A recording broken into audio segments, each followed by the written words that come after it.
શ્રી ગણેશાય નમઃ. નમસ્કાર દર્શક મિત્રો, ધર્મજ્ઞાનમાં આપનું સ્વાગત છે. રાશિ છે કર્ક, અક્ષર ડ. તો આ રાશિમાં જન્મેલા લોકો કેવા હોય છે, કોની જોડે લેણદેણ હોય છે, કેવા ધંધામાં વધુ ફાવટ હોય છે, કાર્યશક્તિ કેવી હોય છે, કૌટુંબિક સુખ, ધંધો, શારીરિક તંદુરસ્તી, એમના ગુણ અને અવગુણ કયા હોય છે, એમનું ભાગ્યશાળી રંગ કયો, ભાગ્યશાળી દિવસ કયો, એમનો ભાગ્યશાળી આંક કયો, તેમજ રાશિના સ્વામીનો આંક કયો અને આપની ભાગ્યશાળી ધાતુ કઈ, તે દરેક વિશે આપણે જોઈશું. તો આપણે જોઈએ કર્ક રાશિમાં એમનો કાર્યશક્તિ. આ રાશિમાં જન્મેલા લોકોની લાગણી પ્રધાન હોય છે. જરા જેટલી વાતમાં તેમનું હૃદય ગવાય છે. તેમને ભારે સંતાપ થયા કરે છે. સખત અને કરુણ બનાવો તેઓ જોઈ કે સાંભળી શકતા નથી. ઘર અને કુટુંબ તેમને પ્રિય હોય છે, એટલે સુધી કે તેઓ એમ જ સ્વર્ગનો સુખનો સાક્ષાત્કાર કરે છે. ઘર અને કુટુંબની વાતોમાં અપૂર્વ રસ લે છે અને સદાય તેના સંસર્ગમાં રચ્યા રહે છે. ઘર અને કુટુંબના પ્રેમને લઈને આ રાશિમાં જન્મનારાઓ માતા પિતા અને પતિ અને પત્ની તરીકે સારું કાર્ય કરી શકે છે. ગૃહ ક્લેશ, ગૃહ ઈર્ષાથી તેઓને દૂર રહેવું, પ્રથમ પોતાનું ઘર પછી બીજા બધા, એ રીતે તે વર્તે છે. આ લોકો ઉદ્યમી અને ખંતીલા હોય છે. સ્વભાવે માયાળુ અને આનંદી હોય છે. પોતાની કાર્યશક્તિ ઉપર આ લોકોને અખંડિત વિશ્વાસ હોય છે અને જ્યાં સુધી તેઓ કાર્ય પૂર્ણ કરતા નથી ત્યાં સુધી તેઓ જંપીને બેસતા નથી. કાર્ય કરતા પહેલાં તેઓ કાર્યની સફળતા કે નિષ્ફળતાનો પણ પૂરો વિચાર કરે છે. આ લોકો સાંકડા મનવાળા, સહેજ કંજૂસ પણ હોય છે. તેમની કંજૂસાઈ તેમજ બીજાના લાભ માટેની જ હોય છે. કામ કરવામાં ઉદ્યમી, કરકસરવાળા હોય છે. ભવિષ્યની તેમને મોટી ચિંતા રહે છે અને તેને માટે તેઓ સદા કાળજી સેવે છે. આ રાશિમાં જન્મેલાનો બીજો સ્વભાવ એ છે કે તેમને રાશિની નિશાની છે કરચલાની, એટલે તેઓ કરચલાની જેમ તેઓ ધીરું પણ મજબૂત કાર્ય કરવાનું પસંદ કરે છે. તેમની સ્મરણ શક્તિ તીવ્ર હોય છે. અનેક વાતો તેઓ યાદ રાખી શકે છે. વર્ષો પૂર્વેના બનાવો વખત આવે ત્યારે તેઓ વિગત સાથે કહી બતાવે છે.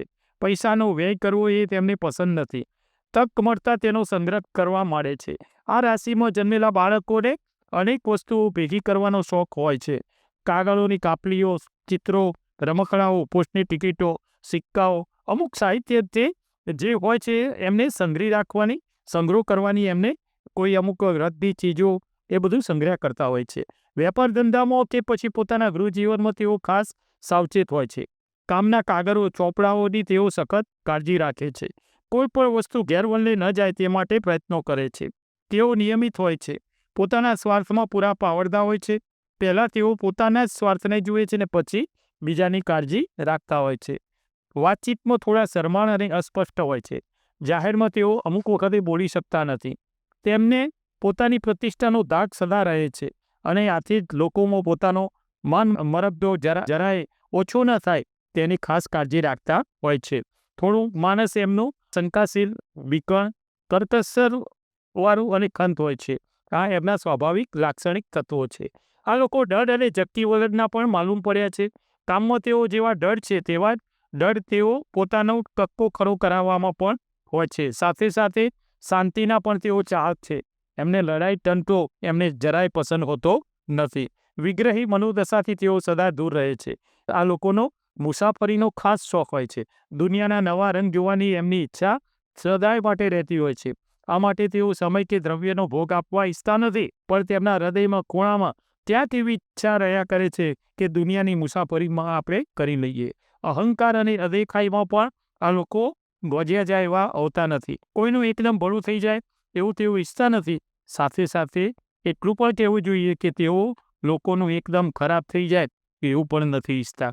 એસ આરામના તેઓ ખાસ શોખીન હોય છે. આમ છતાં ઉદ્યમી, દયાળુ હોય છે. તેમનું મગજ સદા ક્રિયાશીલ હોય છે. કેટલાક તો તેમને યાંત્રિક વૃત્તિવાળા કહે છે, યંત્રની જેમ ચાલ્યા કરે. આવા સ્વભાવને લઈને તેઓ વેપાર ધંધામાં એમનું હુન્નર સારું ફાવટ આપે છે. કેટલીક વખતે આ લોકોની સ્વતંત્ર વૃત્તિ ઠીક રીતે ખીલી ઉઠે છે. આવા સંજોગોમાં તેઓ સારા લેખક, કવિ, ઇતિહાસકાર બની શકે છે. પરંતુ આવા સંજોગો અતિ જૂજ આવે છે. વૃદ્ધો પ્રત્યે ખાસ ગુણ. વૃદ્ધો પ્રત્યે તેમને માન અને સત્કાર કરવો, આદર ભાવ રાખવો, તેમની આજ્ઞા ઉતાપવી તેમને ગમતી નથી. સુધારાઓ કરવાનું તેમને પસંદ નથી. એને અપનાવતા જ પણ નથી અને જ્યારે અપનાવે છે ત્યારે તેઓ પોતાનો સ્વાર્થ જ જુએ છે. વ્યાપાર ધંધા સિવાય બીજા કશામાં તેમની મહત્વાકાંક્ષા જાગતી નથી. યાંત્રિક મગજવાળા હોવાથી ક્યારેક તેઓ વ્યાપારમાં મોટી શોખથી પણ મારી દે છે. આ રાશિમાં જન્મેલા બાળકો કમ તાકાત હોય છે. શરદીનો ભય પણ તેમને વારંવાર સતાવે છે. સારી સોબત બાળકોને રાખવામાં આવે તો અને યોગ્ય વ્યાયામ કરવામાં આવે, પુષ્ટિકારક ખોરાક આપવામાં આવે અને એમની કમ તાકાત એનાથી દૂર થતી જણાય છે અને ભવિષ્યમાં તેઓ સમાજને ઉપયોગી થઈ પડતા હોય છે. કૌટુંબિક સુખમાં આ લોકો પોતાના ઘર અને કુટુંબને ચાહનારા થશે. આગળ કહ્યું એમ પોતાના કૌટુંબિક બનાવોમાં તેઓ ઊંડો રસ લેશે. સ્ત્રીઓ બાળકોનું સુખ તેમને મળશે. તેઓ પણ તેમને પોતાનું સુખ આપી શકશે. આ લોકોને ભાઈઓ તરફથી સુખ મળવાની આશા રહેતી નથી.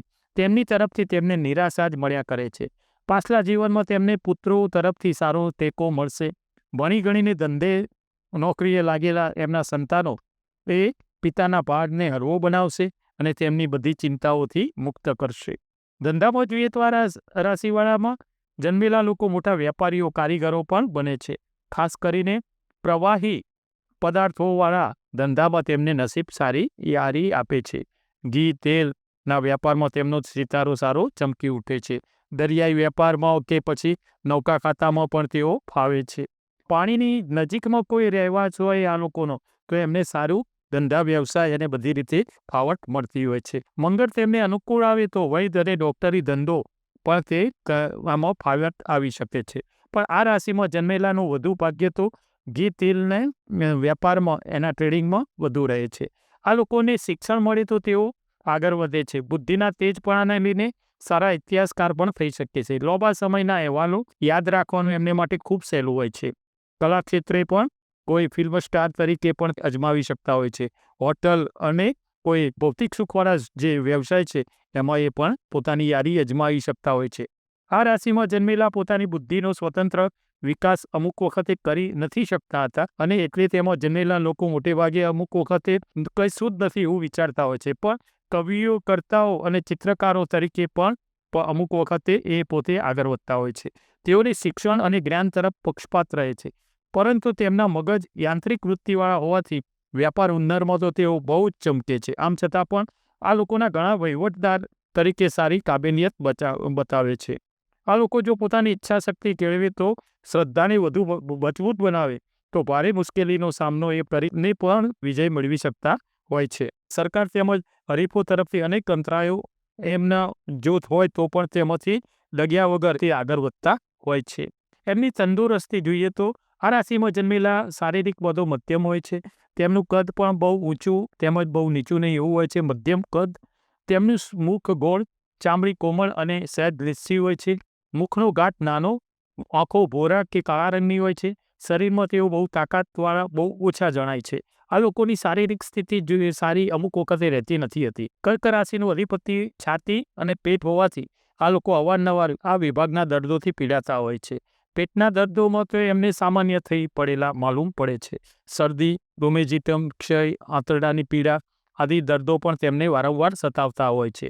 અપચો, કબજિયાત, ઉબકો આદિ પીડાઓ પણ તેમને ભોગવવી પડતી હોય છે. આ લોકોની તંદુરસ્તી બગડવાનું મુખ્ય કારણ તેમનો પ્રમાદી અને આળસુ સ્વભાવ.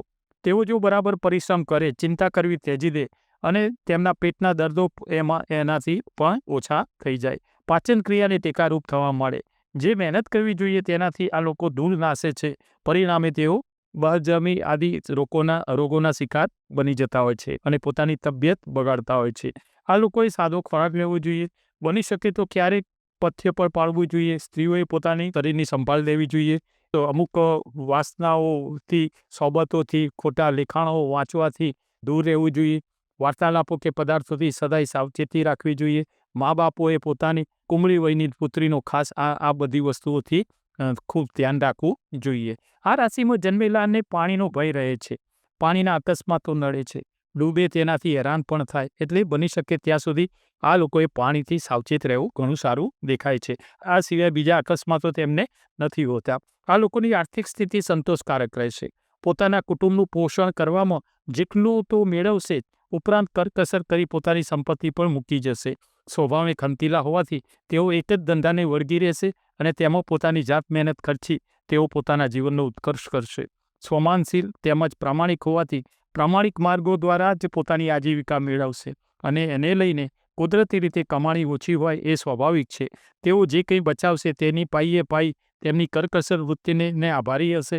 આ લોકોએ પોતાના શરીરની જાળવણી માટે તો સાદો ખોરાક લેવો, નિયમિત કસરત કરવી અને મનની ચિંતા દૂર કરવી, સદાય પ્રફુલ્લિત રહેવું, વિકલપણાનો ત્યાગ કરવો, થાક અને રખડપટ્ટી કરાવે એવા ધંધા ત્યજી દેવા, આળસ, સ્વાર્થ, ઈર્ષા ત્યજવી અને જીવન સરળ રહે એવું કરવું. આ લોકોના ગુણ: નાજુક લાગણી બહુ નાજુક હોય છે. ઘર અને કુટુંબ પ્રત્યેનો પ્રેમ, સંતાનો પરની માયા, ધન ભેગું કરવા માટેનો ધીરો પણ મક્કમ પ્રામાણિક યત્ન, વૃદ્ધો પ્રત્યેનો પ્રેમ, ખંતીલો અને ક્રિયાશીલ સ્વભાવ, આ તેમના સદ્ગુણો છે. બીજું, કોઈ બી કાર્યની શરૂઆત કરતા પહેલાં એક જણને કહે નહીં ત્યાં સુધી એ કાર્યની શરૂઆત કરતા નથી. કોઈનું કીધેલું વેણ જ્યાં સુધી એ સામે દેખાય ત્યાં સુધી પાછું ના આપે ત્યાં સુધી, હા, ઝઘડો ના કરે પણ પ્રેમથી પણ એ વસ્તુ એને પાછી ના આપે ત્યાં સુધી એને મનમાં રહે છે કે આનો મારો ઉધારો છે. બીજું, ઘર અને કુટુંબ પ્રત્યે જે ભાવના કીધી ને, કોઈ પણ વસ્તુ સારી ખાતા હોય ત્યારે દિલથી યાદ કરે છે અને શક્ય હોય તો બધું જ સાથે બેસી અને તે ખાવાનો પ્રયત્ન કરતા હોય છે. એમનું અવગુણ એ જોઈએ તો એ મગજ થોડું નબળું હોય છે, આળસુ થોડા હોય છે, અમુક વખતે સ્વાર્થ આવી જાય છે, કંજૂસ, ઝપકી અને અહંકારી, અને ખાસ ખાવામાં બેકાળજી ભર્યા હોય છે. કર્ક રાશિનો ભાગ્યશાળી રંગ છે લીલો, રાતો અને ભૂરો. એમનો ભાગ્યશાળી દિવસ છે સોમવાર. એમનો ભાગ્યશાળી આંક છે 2. એમની રાશિના સ્વામી ચંદ્રનો ભાગ્યશાળી આંક 7. એમની ભાગ્યશાળી ધાતુ ચાંદી. એમને વર્ષમાં જે 3 મહિના છે એમાં એમને ફાયદો થશે. કોઈ બી કામની શરૂઆત કરે ને તો આખા વર્ષમાં તો એમને બધું એ ફાવટ આવે, પણ આ 3 મહિનામાં કોઈ કાર્યની શરૂઆત કરે ને તો એમની ઉન્નતિ વધારે થાય. એ મહિના છે ફેબ્રુઆરી, માર્ચ અને નવેમ્બર. દર્શક મિત્રો, આપણે આ જોયું કર્ક રાશિ વિશે. સર્વે ઈશ્વરને આધીન છે. આ એક લક્ષણ છે. આ લક્ષણ તમે જોજો. આમાંથી જે કોઈ તમને લાગે કે ના બરોબર છે, બધાને આ એક સરખું નથી હતું. દરેકના સંસ્કાર, દરેકના જન્મ સમયના બધા ગ્રહો પણ આમાં અસર કરતા હોય છે. નમસ્કાર દર્શક મિત્રો, જય શ્રી કૃષ્ણ.